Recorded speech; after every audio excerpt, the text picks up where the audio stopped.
Hey, morning folks, Darren from DN Auto Sales. Got one to show you that we just got in. 1969 Ford Champion.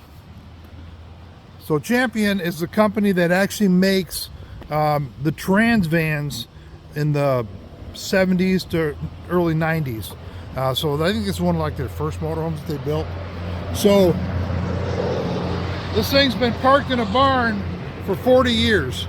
Now this is, I want to do a video document on this thing. This is actually, so this is the initial video, but it's the second initial video because the first one disappeared. Like fart in the wind, it's gone. I don't know where it went to. So that was a couple days ago when we actually got it in and rolled off the tow truck.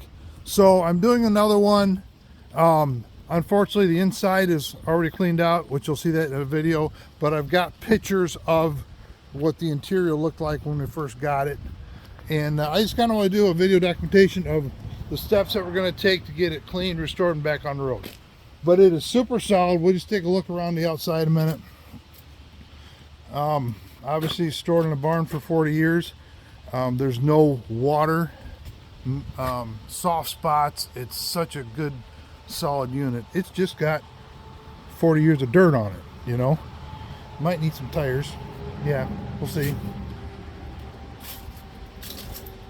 But it's got everything a normal motorhome has. It's just really dirty. It's supposed to be kind of a one owner deal. I think they bought it when it was a couple years old. Yeah, I'd say the tires are old and shot, you know, so we'll need some tires. So there's a quick lap around it. Let me show under the hood. So pretty sure it's a 390. It's an FE motor, so it's 390, possibly a 352. It's got a 2-barrel carburetor on it. It rolls over. Haven't started it yet, but you put a battery in and crank it over, it does crank over. So obviously it'll need lots of stuff: plugs, wires, cap, rotor, hoses, rebuild the carburetor, all the filters, fluids. And we're just going to kind of go through it and get it back running and getting it up on the road. So there's a picture of that. I do want to show you the inside of the cockpit. First, what I'll do is I'll insert pictures of, I do have before pictures what this thing looked like when we first got it. So I'll insert those pictures now.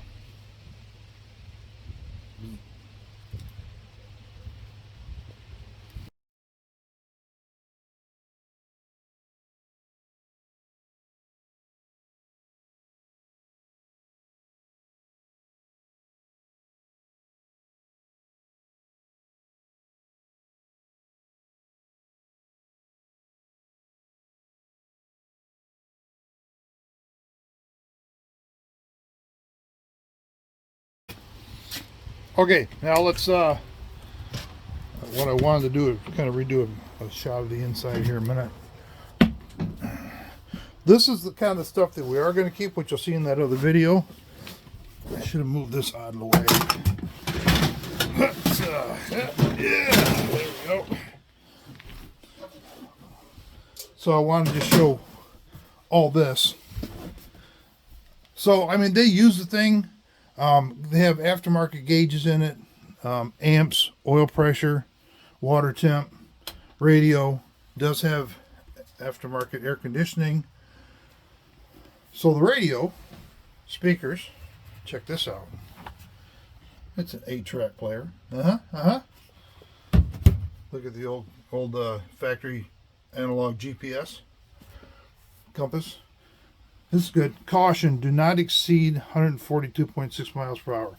I think that's when you hit 142, I think that's when the windshield, that face like this, starts lifting the front end up. So that's probably when it gets light at 142. So you have to keep it under 100, just for safety.